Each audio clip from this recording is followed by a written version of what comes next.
Ok, muchas gracias, buenas noches. Bueno, pues veamos aquí en la diapositiva. Esta, yo creo que ya la conoce la mayor parte de la gente. Se encuentra aquí en el centro médico, en el Hospital de Oncología. Es uno de tantos murales que nos dejó como legado Sequeiros. Él consideraba que el Estado era quien debería ser un verdadero promotor de la salud pública en México. Y pues bueno, mural se llama, o lo llamó como la apología o la lucha de la victoria de la medicina o el manejo multidisciplinario contra el cáncer. En la parte de abajo es el hospital donde trabajamos los 4 médicos, es el Hospital Naval, que está al sur de la ciudad, y vamos a hablar sobre el manejo de cáncer de colon. Sabemos que hablar de cáncer colorectal, hablamos de historias distintas, una biología tumoral distinta y un comportamiento o un tratamiento distinto. Vamos a enfocarnos a lo que corresponde al cáncer de colon. Como algoritmo de tratamiento estándar, lo que se hace actualmente es en etapa 1, el paciente se va a cirugía, en etapa 2, el paciente se va a cirugía, más menos quimioterapia. Aquí vamos a ver por qué esa controversia o por qué esa posibilidad de dar o no dar quimioterapia. En la etapa 3, paciente se va a cirugía y en automático se va a quimioterapia adyuvante o complementaria. Y en la etapa 4, el paciente entra a quimioterapia y vamos a ver por qué la controversia de hacer o no la cirugía. Pues empezamos con las etapas tempranas, etapa clínica de 2 y 3. Vamos a ver que hablamos de una modalidad curativa. La cirugía va con fines curativos en la etapa 2 y 3, y tenemos la posibilidad de recurrencia en la etapa 2 del 25% y en la etapa 3 del 50 al 60%. Los objetivos de dar una quimioterapia complementaria en la etapa clínica 2 o 3, conocida como quimioterapia adyuvante, es eliminar las micrometástasis y con esto incrementar la posibilidad de aumentar la sobrevida libre de enfermedad y la sobrevida global. Vamos a ver que existe la controversia, como les comentaba hace unos momentos, entre dar o no dar quimioterapia en la etapa clínica 2. Se ha diseñado algunos factores pronósticos de a quién darle quimioterapia. Son aquellos pacientes de alto riesgo, que son aquellos que se hace una disección ganglionar o que son analizados, porque luego existe hay una discusión entre patólogos y cirujanos, que si la cosecha es completa o que si la visualización es o no la adecuada. Finalmente, si en el reporte hay menos de 12 ganglios, se considera un factor de riesgo.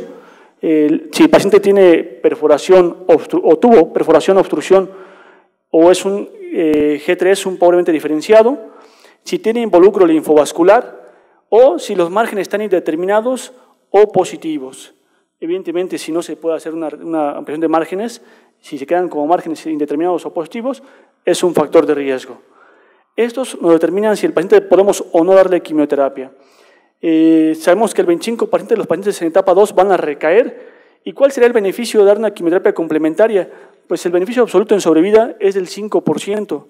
Entonces, aquí debe existir una relación médico-paciente para valorar en riesgo-beneficio si se considera o no dar un manejo complementario con quimioterapia adyuvante en pacientes que han sido resecados en etapa clínica 2.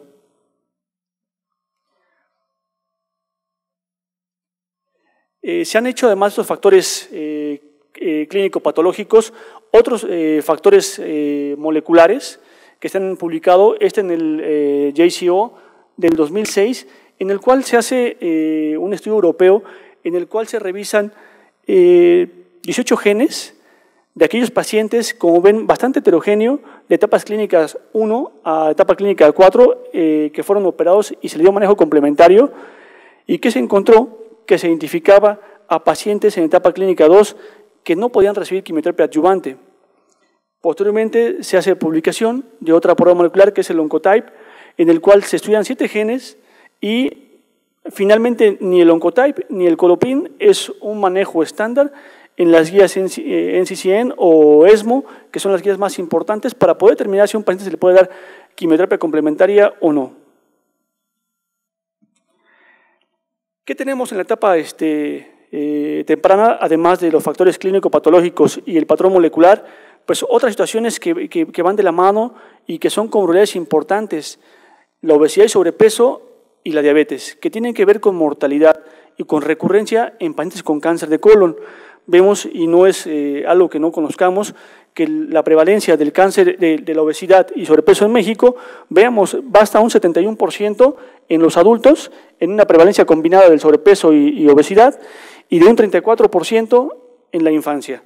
Entonces, se ha visto que aquellos pacientes con cáncer de colon en etapas 3, la obesidad disminuye tanto la sobrevida libre de enfermedad como la sobrevida global. Lo mismo ocurre en pacientes con diabetes. Muchos han hecho crítica a este estudio sobre lo que se publicó porque se comenta que aquellos pacientes con diabetes, sin diabetes, que si estaban tratados o no con insulina, que si tenían otros factores de riesgo, finalmente fue un factor pronóstico independiente el hecho de que el paciente tuviera diabetes y disminuyera su mortalidad, aumentara su mortalidad en pacientes con cáncer de colon. ¿Cuáles son las recomendaciones finalmente para etapas tempranas de quimioterapia adyuvante que se hacen como un estándar? Bueno, pues para la etapa clínica 3 todos se van a quimioterapia y en etapa 2 se queda a criterio con aquellos factores de riesgo.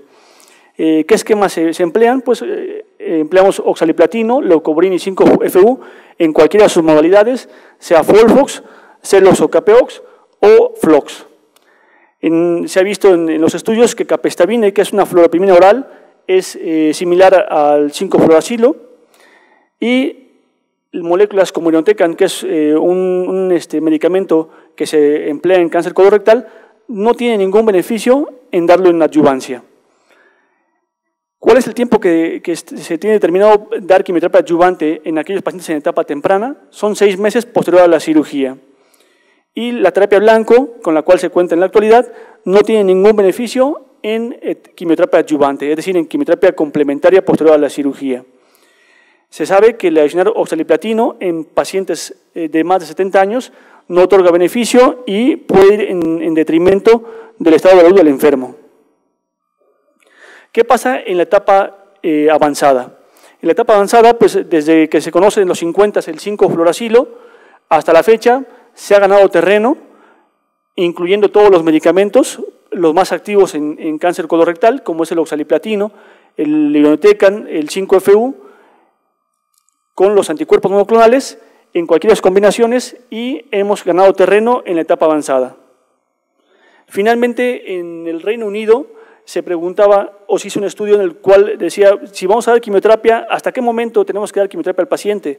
¿Hasta la progresión, hasta la intolerancia, hasta que el paciente fallezca? ¿Cuál es el momento ideal para suspender la quimioterapia? Bueno, bajo este interrogante se hizo un estudio en el Reino Unido en el cual se dejaron a los pacientes en intermitencia versus continuar, y se vio que mínimo 12 semanas de tratamiento eran suficientes para dejar al paciente descansar sin quimioterapia y volver a reintroducir en caso de progresión. Finalmente, otros estudios europeos, como el Optimus 1 y el Optimus 2, en el caso del Optimus 1 nos habla sobre si tú das Folfox al paciente hasta la progresión, finalmente llega un momento que la toxicidad es inaceptable para el paciente con medicamentos como el oxaliplatino a través de la neuropatía. Entonces se vio en este estudio que si suspendíamos oxaliplatino y dejábamos con la pura fluoropirina, teníamos la misma sobrevida con mejor calidad de vida. Y en el Optimus 2, que es el estudio de los franceses con el grupo Gercor, aquí dice, bueno, pues ¿qué pasa si suspendemos la quimioterapia y dejamos únicamente una fluoropirina de mantenimiento? Y se vio que finalmente para fines de sobrevida global es lo mismo suspender la quimioterapia después de las 12 semanas y dejar al paciente versus continuar con la quimioterapia. Hay un beneficio en este estudio de 2 meses únicamente en sobrevida libre de progresión, no en sobrevida global. Pues son los estudios más importantes que nos clarifican hasta dónde llevar al paciente, si llevarlo hasta la progresión o dejarlo descansar. En estas 3 diapositivas tenemos los estudios más importantes que hay, que se han hecho para mantenimiento, como es el que les comentaba, el del Reino Unido, el Optimus 1, el Optimus 2 que ya les comenté, este estudio que es el macro, el español, que es el primer estudio que se hace para ver si podemos mantener hasta la progresión uno de los medicamentos que son más nuevos, que son los anticuerpos monoclonales, en el caso del bevacizumab, no tuvo resultados favorables para sobrevida global. Otros estudios como el RIM, que es también del grupo francés, en el cual se preguntaba si agregar erlotinib a bevacizumab nos daba un beneficio, se vio que tampoco nos daba un beneficio. Estudios como el Cairo, que ya se hicieron los resultados finales en las jornadas de Oncología Clínica de Norteamérica en este 2014, que tampoco trae beneficio en sobrevida global. y otros estudios que finalmente la conclusión de todos estos es no hay beneficio de sobrevida global en mantener una quimioterapia única en sobrevida libre de progresión.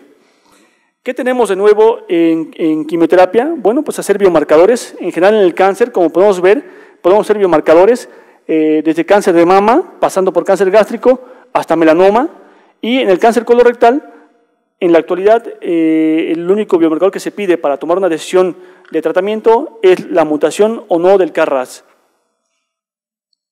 Pues pensamos que puede ser una solución porque conocemos las vías de señalización, porque conocemos por dónde se puede mover el cáncer, pero finalmente cuando actuamos, pues nos damos cuenta que no es así, que es mucho más complejo de lo que pensamos. Y como conclusión, ¿qué nos recomiendan los expertos? Los europeos nos dicen que la duración de la quimioterapia es controversial. La opción son dar de 3 a 6 meses o hasta la progresión de intolerancia. La interrupción de la combinación acumulada por oxaliplatino se puede suspender y continuar con una fluoropimina. Y finalmente, el mantener con un medicamento no impacta en sobrevida global, únicamente en libre de progresión. ¿Qué nos diseñan ellos en el 2012? Que lo publican como un artículo especial en su revista oficial, que tengamos factores pronósticos y predictivos para el cáncer colorectal. En cuanto a los factores pronósticos, son relacionados al paciente, como el ECOG o el estado funcional, que tenga un estado funcional deteriorado, que es arriba de 2, y que tenga un paciente una edad arriba de 70 años, es de mal pronóstico. Bioquímicamente, de mal pronóstico, aquellos pacientes con antígeno carcinoembrionario de más de 50, y otros factores, como podemos ver aquí, que incluye la hemoglobina y otros factores como DHL. Situaciones moleculares, el BRAF, la mutación, se considera como mal pronóstico, y factores predictivos para una buena respuesta, pues tenemos los relacionados al tumor, los relacionados al centro, que son importantes, los relacionados al centro porque en ocasiones no se respetan los protocolos y se manejan en base a otras situaciones, puede ser que no sea la cuestión más que únicamente el acceso a los recursos, y situaciones como moleculares como es la mutación del KRAS. Los europeos, para la etapa clínica 4, etapa avanzada, tienen grupos. Aquel paciente que es potencialmente, que es resecable de entrada, se va a resección y posteriormente a quimioterapia. Aquel paciente que no se puede resecar, pero es potencialmente resecable, se da quimioterapia, se reseca y se va nuevamente a quimioterapia. Y aquel grupo de pacientes que jamás los vamos a resecar, se da quimioterapia, que puede ser poliquimioterapia, puede ser monodroga o en algunos casos dejar en vigilancia.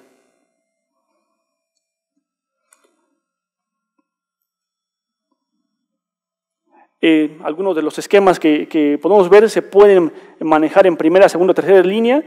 Hay múltiples opciones según el esquema con el que se cuenten. No hay diferencia entre emplear uno y otro al inicio. Los norteamericanos, a diferencia de los europeos, aquí me parece que no tienen una orden de pensamiento en etapa 4 como lo tienen los europeos, basando por subgrupos. Aquí evidentemente nos ponen los esquemas de quimioterapia que podamos elegir en aquel paciente que tolera o no quimioterapia y de ahí ocuparlo de manera secuencial.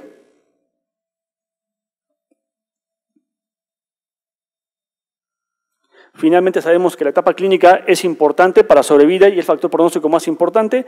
Pero podemos tomar como base el cáncer de mama, que la etapa clínica o el TNM nos está quedando ya corto. No se puede decir que sea una herramienta que no se deba emplear porque es comunicación entre médicos y para tener una mejor organización, pero finalmente la etapa clínica se va quedando atrás con los patrones moleculares o biomarcadores.